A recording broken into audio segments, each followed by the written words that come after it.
Look at that offense. They have Kyle Rudolph. They just got the guy from Florida. I forget his name. Not Elijah Moore.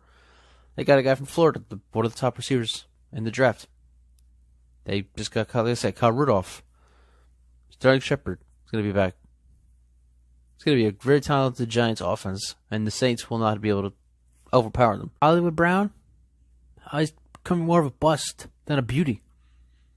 Man, I hate to say it. I was a big fan of Hollywood Brown coming out of Oklahoma, and I was hoping him and Lamar Jackson would make beautiful music together. Hollywood's not showing up. He just hasn't. It's unfortunate. So now the Ravens, you got to go get yourself a new top receiver, pretty much, because it's not going to be Hollywood Brown. The top receiver now for the Baltimore, it's Mark Andrews.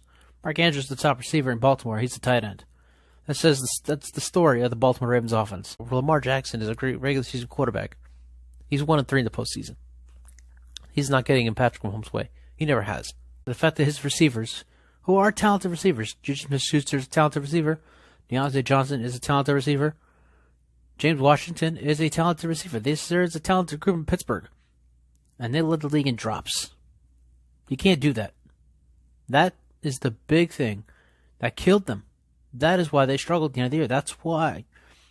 Well, I won't say that the loss to the Browns had anything to do with it. The loss to the Browns, they just got their own way, pretty much. 8 players from that defense last year opted out, including the McCourty brothers, who obviously were a key to winning the Super Bowl a couple years ago against the Rams. You get guys like that back. You got Dante Hightower is going to come back. The Patriots are going to be fine.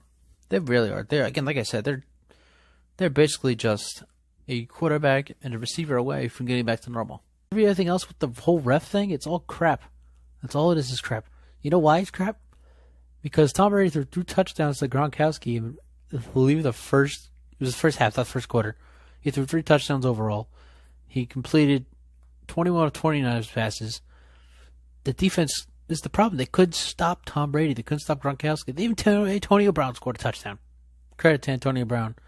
Congratulations to him winning a Super Bowl. It's really awesome to see. My mind right now, with injuries haunting the Lakers, that the Phoenix Suns are the best team in the Western Conference, despite being they're going to be wanting to be the 2 seed. That team could easily beat the Utah Jazz in the postseason.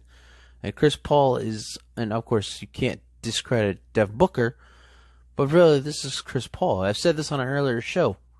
Chris Paul does this everywhere he goes. It's literally everywhere he goes. On the road, 5-game road trip. They went 5-0. And these are games. 4 of those games were without Kevin Durant. It was just Kyrie and James Harden, or maybe just James Harden, maybe just Kyrie. 4 of those games had no Kevin Durant. And they beat the Lakers, who are slacking right now, but you can't doubt the Lakers because we did that last year and they won the title. And the Clippers, another very talented team with Paul George and Kawhi Leonard. I've been thinking about this all week long, how Matt Ryan and Jimmy Garoppolo are basically the same freaking guy. They have the same talent. They've run about the same. They have the same arm. They have so much. Matt Ryan and Jimmy Garoppolo have so much similarities. Trading them for one another would be like the same thing, pretty much. But I think Jimmy Garoppolo would have more success with the Falcons than Matt Ryan would with the 49ers. I know I trashed Matt Stafford on the show before. I know 10, 11 seasons in Detroit and those no playoff wins wasn't good enough. But he's still a better quarterback than Jared Goff. Jared Goff went first overall after throwing 6 touchdowns against Air Force in a bowl game. I still don't understand that. I don't think I ever will understand that. You see who has which head coach now? Did you see that? Matt Stafford got Sean McVay now. McVay took the Rams to the Super Bowl 2 years ago. Remember that? Yeah, remember the Rams were Super Bowl 2 years ago with Sean McVay. Yeah, Jared Goff's going with Dan Campbell, who was a tight ends coach, I believe, with the Saints before. And in his introductory press conference was talking about biting knees off. Yeah. Good luck to Jared Goff in Detroit. It's going to be absolute garbage.